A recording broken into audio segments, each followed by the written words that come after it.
오늘의 사연 시작합니다. 저는 한적한 시골에서 이장을 맡고 있습니다. 그렇다고 아주 노인네는 아닙니다. 내 나이 55 한창이죠.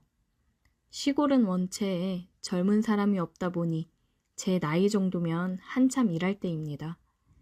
도시 생활 한참이던 40 중반에 교통사고로 와이프를 잃고 상심이 너무 커서 애들 대학 보내고 도시 생활을 접고 고향으로 내려왔습니다. 부모님이 사시던 집인데 두 분 돌아가시고 가끔씩 주말에 머리 식힐 겸 내려와 지내던 곳인데 도시 생활 접고 이곳에서 살게 될 줄은 몰랐네요. 욕심 없이 열심히 일하고 맛깔스러운 고향 음식 먹으면서 나이 많으신 어른들과 어울리다 보니 저는 젊은이 취급을 받았고 자연스레 이장을 맡았습니다. 원래 시골이 텃세가 심하다고 해서 걱정을 많이 했었지만 원체 제 성격이 사람 좋아하고 베푸는 걸 좋아해서 마을 어르신들이 금방 좋아해 주셨어요. 그러던 어느 날 젊은 부부가 저를 찾아왔어요. 딱 봐도 태어나서 시골 생활 한번 안 해봤을 것 같은 사람들이었는데 귀농을 하고 싶다고 했습니다. 그렇다고 이 마을이 그들의 고향은 아니었죠. 왜 하필이면 이 마을에서 귀농을 할 생각인지 물어봤는데 그들이 말하길 1년 전 마을 뒤쪽으로 여름 휴가를 나왔다가 2년이 된 부부인데 그 기억이 너무 좋았기에 시골 와서 농사로 성공해보겠다는 포부를 밝히더군요. 저는 솔직히 두 사람이 귀농을 해서 농사를 짓고 산다는 말에 큰 관심은 없었고 나이 많은 사람들 사이에 있다 간만에 젊은 사람들을 보니 괜스레 반가웠어요. 그리고 혼자 산지 오래돼서 그런지 같이 온 젊은 새댁을 보니 마음이 설레더군요. 생김새도 이쁘장하고 하얀 피부에 밝은 모습이 그저 눈으로 보기만 해도 좋더라고요. 그냥 보기만 해도 기분이 좋아지는 그런 사람이었습니다. 당장 집을 얻을 형편은 안 되고 방 한 칸 얻어서 지내다 퇴직하고 내려와 살 생각이라고 괜찮은 방 얻을 수 있는 곳이 있을지 물어보더군요. 그렇기에 발벗고 나서서 제가 사는 집에 사랑채도 단장해서 내주었고 동네 어르신들 동의도 제가 수월하게 받아냈고 열심히 도와줬습니다. 원래 귀농하러 내려오면 마을 사람들 민심 얻는 게 가장 힘든 일이라 하지 않습니까? 이장인 제가 앞서서 도와주니 그들 입장에서는 아주 수월하게 자리 잡은 것이라 생각해요. 시골로 오기를 잘했다는 기쁨이 그날부터 자리하고 있었습니다. 젊은 부부는 낯선 시골 생활에 있어서 저에게 의지를 많이 했고 많이 물어보고 그랬어요. 식사도 처음에는 따로 밥을 해먹다가 안채 부엌을 같이 쓰고 식사를 같이 하자고 했고 한 식구처럼 지내게 되었습니다. 상을 차릴 때 얼핏 보이는 새댁의 모습에 제 방으로 들어와서 가슴을 쓸어내린 적이 한두 번이 아닙니다. 나이 먹고 주책맞게 왜 이리 심장이 빠르게 뛰던지 새댁과 새신랑도 어찌나 제게 잘하고 싹싹한지 마치 제 딸처럼 제 자식처럼 대해주었어요.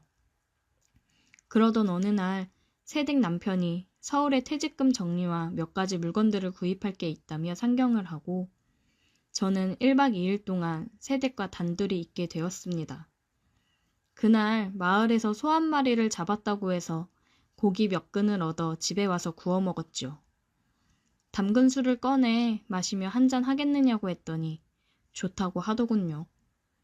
담근 주는 독해서 금방 취할 텐데 새댁은 술을 잘 먹는 건지 아주 술술 마시더라고요. 술 기운이 올라온 새댁이 저에게 이런 말을 했습니다. 혼자 시골에서 지내시면 외롭지는 않으세요? 이렇게 다정하고 좋은 분인데 혼자 계시니 자꾸 마음이 쓰이네요. 하더니 울음을 팍 쏟았습니다. 제 탓은 아니지만 젊은 처자 눈에서 눈물이 흐르니까 당황하게 되었어요. 이걸 어떻게 해야 할지 모르겠더군요. 이렇게 이쁜 얼굴을 하고 눈물 흘리면 안 되지. 저는 흐르는 눈물을 손으로 닦아주었어요. 저도 왜 이러는지 모르겠어요. 실은 남편 일 관련해서 많이 어려워져서 여기로 내려온 건데 이장님이 너무 다정하게 잘 챙겨주시니까 저도 모르게 자꾸 마음이 가고 의지가 되고 이러면 안 되는 거 아는데 제 마음을 어찌 해야 될지 모르겠어요. 새댁은 눈물이 그렁그렁한 눈으로 저를 빤히 쳐다보더군요. 막상 새댁도 나와 같은 마음이라 생각하니 어찌해야 할지 모르겠더군요. 말없이 술을 좀 더 큰 그릇에 따라 한 잔 벌컥 마셨습니다.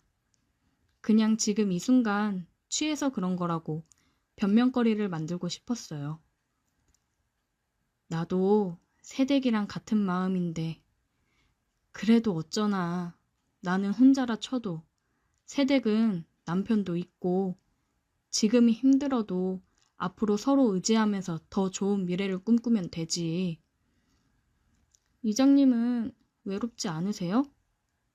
오늘은 남편도 없는데 우리 술도 너무 많이 취했고 그냥 눈 한 번 감고 저 안아주면 안 돼요? 어차피 우리 내일이면 아무것도 기억 못할 거잖아요. 작정하고 저를 유혹하는 새댁을 저는 밀어내지 못했습니다. 어느 누가 이렇게 앞에서 유혹을 하는데 넘어갈 수 있을까요? 우리는 내일 모든 걸 잊기로 하고 입을 맞췄습니다. 이게 얼마만의 여자와 입맞춤인지 입맞춤으로도 저는 날아갈 듯한 기분이었습니다. 그렇게 우리는 방 안의 얇은 이부자리에서 서로를 안았습니다. 내 앞으로 평생 여자와 다시 해보는 날이 올 거라고는 생각도 못했었고 특히 이렇게 젊고 예쁜 새댁과 하게 될 줄 누가 알았겠습니까? 정말이지 황홀 그 자체였습니다. 우리는 다음날 한 이불에서 눈을 떴습니다. 숙취 때문인지 평소보다 눈이 늦게 떠지더군요. 그런데 밖에서 자동차 소리가 들려 화들짝 놀랐습니다. 얼른 옷을 주워 입고 새댁은 방 안에 있던 쟁반을 하나 들고 나갔어요. 당신 왔어? 생각보다 일찍 왔네. 일이 생각보다 일찍 마무리됐어. 근데 쟁반은 뭐야? 아, 밥 먹고 커피 한 잔 타서 이장님 갖다 드렸어. 당신은 밥은 먹었어? 휴게소에서 간단히 먹었어. 들어가자. 밖에서 두 사람의 소리를 듣는데 가슴이 철렁거렸습니다.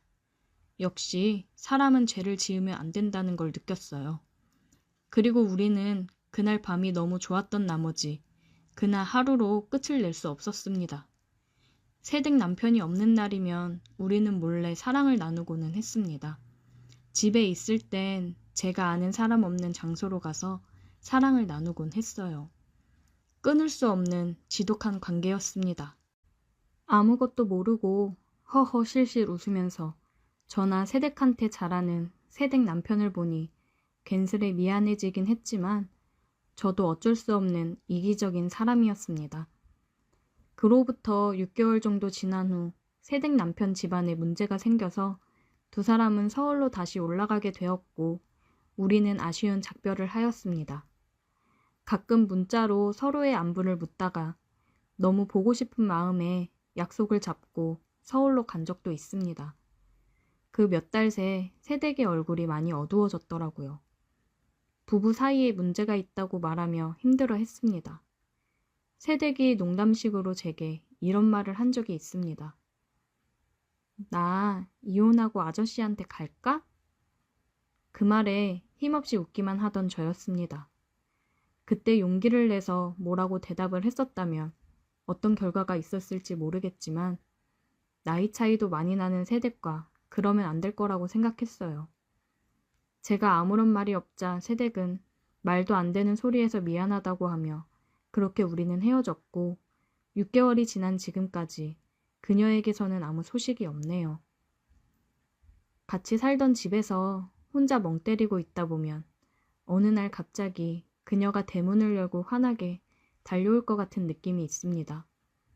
이렇게 마음이 깊어질 줄 알았다면 그때 새댁이 용기 내어 꺼낸 말에 나에게 오라고 자신있게 얘기해 줄 걸. 그게 너무 한이 되네요. 기다리다 보면 새댁이 다시 연락을 해줄까요? 저는 하염없이 새댁이 오기를 기다리고 있습니다. 오늘의 사연 여기까지입니다. 오늘도 들어주셔서 감사해요. 구독, 좋아요, 알림 설정 부탁드려요.